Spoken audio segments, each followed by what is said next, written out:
Winter is a time for rest, a time to reset, to recharge and prepare for the growing season ahead.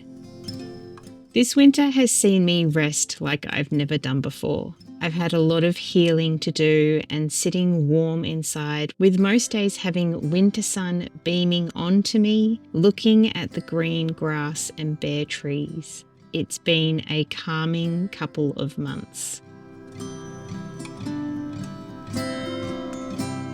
This week has been the coldest yet. It always amazes me how it doesn't get cold until we pass the shortest day. After winter solstice, and especially as we get closer to August, it just gets colder and colder. We've been doing some of the winter jobs, such as pruning the fruit trees. Some of these fruit trees have been needed to be pruned for a couple of years now, so they're having a very hard prune.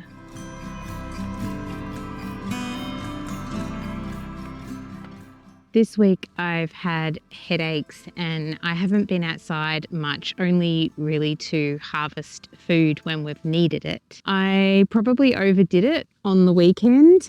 I spent a lot of time out here in the garden.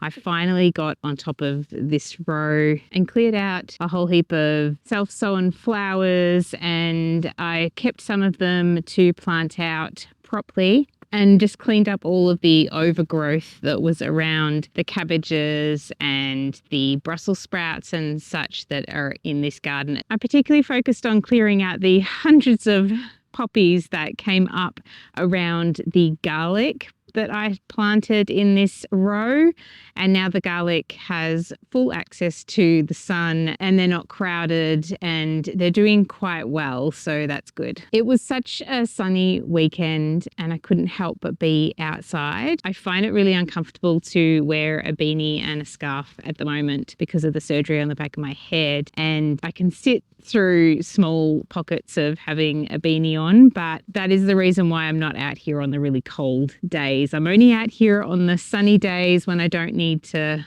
wear a beanie. So yeah, I couldn't help but be in the garden, even if it was a little bit painful when I was doing the gardening. It was so worth it because I knew that we'd have colder, cloudier weather coming in the future, so it was worth getting out. However, I noticed on Wednesday when I came through to let the chickens out that the cockatoos had discovered my cabbages. This happens quite a lot. When I clear around a plant, the cockatoos are obviously flying over my veggie garden and they can see it once it's all cleared around the vegetable, and they're like, oh, I'll go down and destroy that cabbage. Luckily, they only ate into 2 cabbages and they have destroyed at least 3 mullein plants as well. I am extremely lucky that they did not spot the garlic here. I have lost many a garlics to cockatoos just coming and ripping them apart over the years, so I'm very grateful that they didn't spot these, and now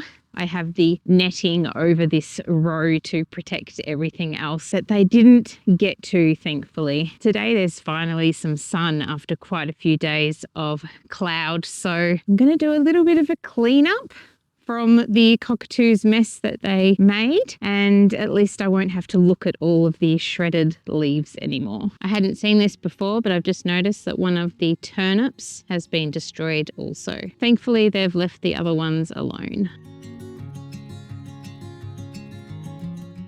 So I raked up the mullein leaves. I also noticed that they attacked one little broadbean plant that must have come up by itself, and they've also attacked some of the rhubarb as well. I've just left the leaves in the pathway, so they'll just break down in the pathway. But this is showing me that we really need to keep an eye out here every day to make sure that the cockatoos aren't down here destroying things. I can't really net the Rio rows because I don't have enough netting to do both sides. So I can't net everything that's out here that I don't want them destroying. And they will just come and chop off the plants in the Rio rows. But one thing's for sure, if I do net a few rows, it sort of deters them. They don't like the big white net, and so they don't tend to come down when I do have quite a few of the nets out. So I think I will put a net on this row here. Even though I don't have a lot growing in this row, I need to protect my turnips and I need to protect the Egyptian walking onions as well. And I've already got the hoops on this row, so I'm going to go and get the net and pop it over this.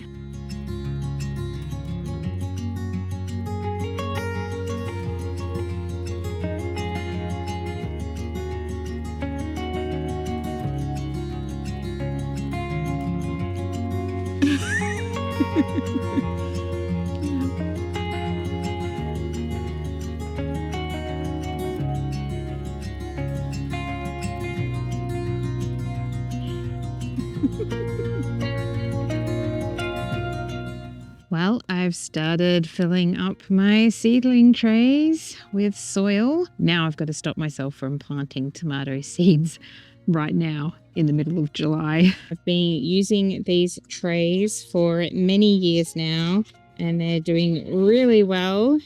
Even the inserts are surviving after probably 5 years now of raising them in these seed trays that I got from Bunnings.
We're lighting the fire most mornings, as living off grid and not having as much sunlight means we can't use the electric stove and oven. The benefit is standing by a warm fire while I'm doing the dishes and cooking, and I'm not complaining about that at all. One thing the cold weather brings is chilblains for one of my daughters.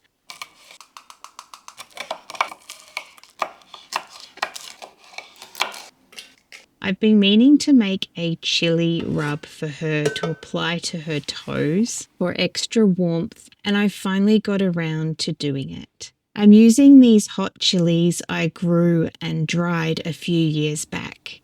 They are still really spicy, and I'm hoping this balm will work to keep her toes warmer. To make the warming rub, I'm doing 2 separate methods. I'm slow infusing chili powder with apricot kernel and avocado oils, and I'm also heat infusing another mix for a faster salve. I added 30 grams of beeswax to the 1.5 cups of infused oil and around 20 drops of rosemary essential oil. You could put ginger root and cinnamon into the infused oil as well, but I just wanted to have a go with trying the chilies to see if this works first, and then I might add more into the mix. Cayenne peppers are a wonderful natural compound that improves blood flow and generates heat, and all you really need is a small amount. If you're adding ginger into this mix, it is a warming herb and it will help stimulate circulation and soothe aches and pains. Cinnamon improves peripheral blood flow and adds anti-inflammatory benefits. And the rosemary that I'm adding, which next time I might even infuse the rosemary in, but it offers mild pain relief and it also boosts circulation. It also smells really good as well. So next time I'll be adding all 4 of these ingredients into my slow infused oil. In fact, I might go ahead and go back and add these to the slow infused oil I have sitting in my cupboard right now, and that will infuse for at least 6 weeks. This balm worked really well though. I tried it on my own feet so I could see the benefits for myself. My daughter runs much colder than I do. Her hands and her feet are always cold. So she actually felt a huge change in her feet. She said that they felt hot and they also sort of hurt a little bit, which is probably because she's already got the chilblains and they hurt anyway. But the balm has worked really well and we've seen the circulation coming back to her toes. They were actually going quite white at times when she was getting cold. So now they've got the blood flow going through them. So I'm really impressed. For myself, I didn't feel the warming up as much as she did, but I did feel this consistent warmth in my toes. And when I went outside, I didn't feel that immediate cold that comes to your extremities, so to your toes and your fingers. So all in all, I think this balm is fantastic and I'm looking forward to experimenting more with it and hopefully offering it as a product as well in my shop. Thank you so much for watching, my friends. It's so nice to have you here. I hope you have a beautiful week ahead and I will see you again very soon.